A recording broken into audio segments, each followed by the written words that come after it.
I'm gonna do another song. I'm gonna invite some guys to come on up and see what noises they can make.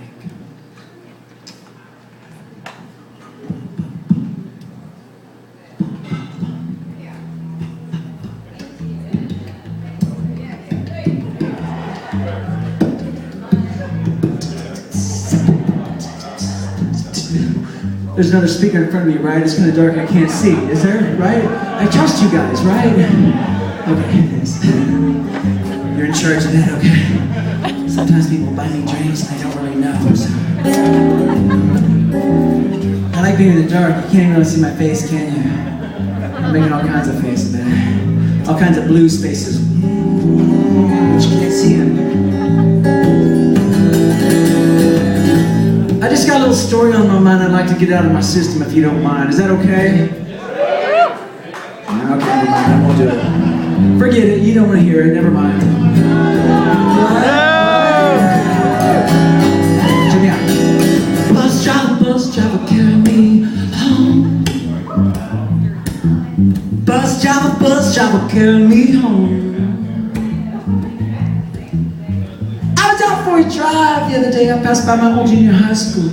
I could have swore I heard the old class bell ringing, although I couldn't tell which one. See, I just remember two sounds of that old class bell. The first was that ordinary, everyday, functional ring that you expected. It separated the classes, it moved us through the day, but then there was that last ring, so beautiful and vibrant. That was freedom singing, ring-a-ling-a-ling out the door into the sunshine. The buses are waiting in a big yellow line. Step on up, 1, 2, 3, maybe a quick hello to the bus driver lady, then on to the back. All the underappreciated bus driver lady. I realize now that I took it for granted then. I was the one on the road, the speed, the railroad crossings. She was. I got to look around. And that I did, I surely did. First stop, I remember a cornfield. That's where the quiet girl stepped off and began walking down a long dirt driveway that just seemed to disappear into the corn. I assumed there was a house out there somewhere. She never said. She was quiet. Bus driver, carry me home. Took my strong the gas, steer that wheel, way about by the girl who lives in a cornfield.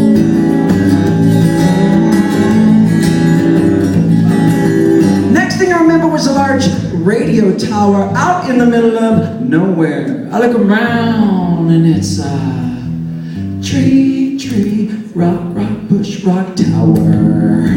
I stared at that white flashing light, mesmerized, like it was gonna do something, and I didn't want to miss it, so I already stretched my neck, straight my eyes the last possible second. Something could happen. Nothing ever did. Bus driver, carry me home. Take me over there, away from here, put that radio tower in your rear view mirror, yeah.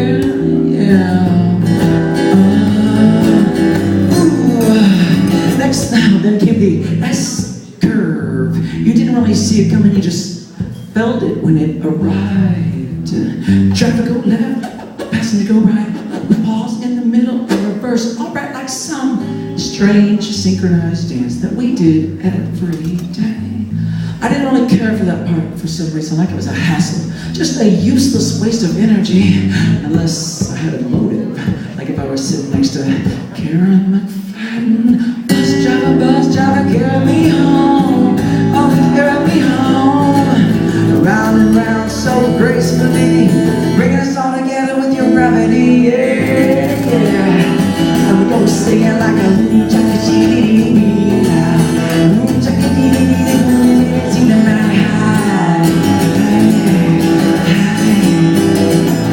So let's see, it's me carrying the gravity, putting the radio tower in the rearview mirrors, we wipe it bottom, go to the blue cornfield, and finally home.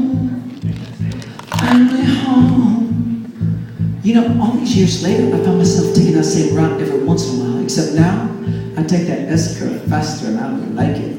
I still stare at the white flashing light. It's been over 25 years now. Nothing's happened. That flashing light is just being a flashing light. I'm still mesmerized, just not as anxious. I'm a little more at peace now. When I get to cornfield girls driving. I found myself slowing down for some reason, and I'm not sure why. It's like I'm waiting on something. What's that all about? I mean, I'm sure she's moved on, but I guess part of me wants to believe she's still out there somewhere, maybe out for a walk, maybe checking her mail. She'll say hi. I mean, I'll say hi. She's quiet.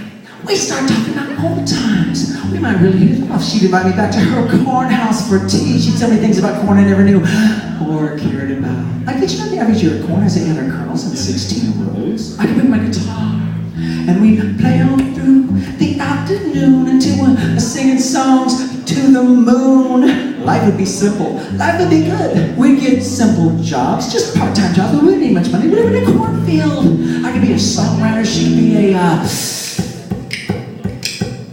bus driver. Yes. She could take the kids around the S-curve, show them the flashing out. When they drove by the cornfield, the kids would all point and say, I hear there's a widow man who lives out there, and every night he sings to the moon.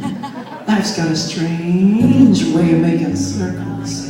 I suggest you take the S-curves fast. And whenever bright, shiny lights can bewilder you, I suggest you revel in those moments. And when you meet your cornfield people, I suggest having a cup of tea. You might just find we aren't so different after all.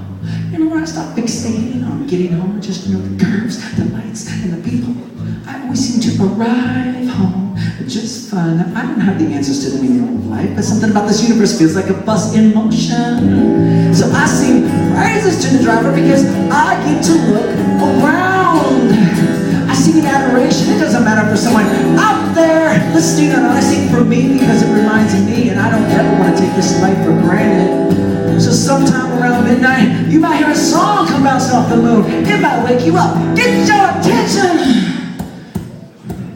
Kind of like my own class bell. That first listen might sound like that ordinary, everyday wind rustling through the trees or the cornstalks. But the last listen might sound like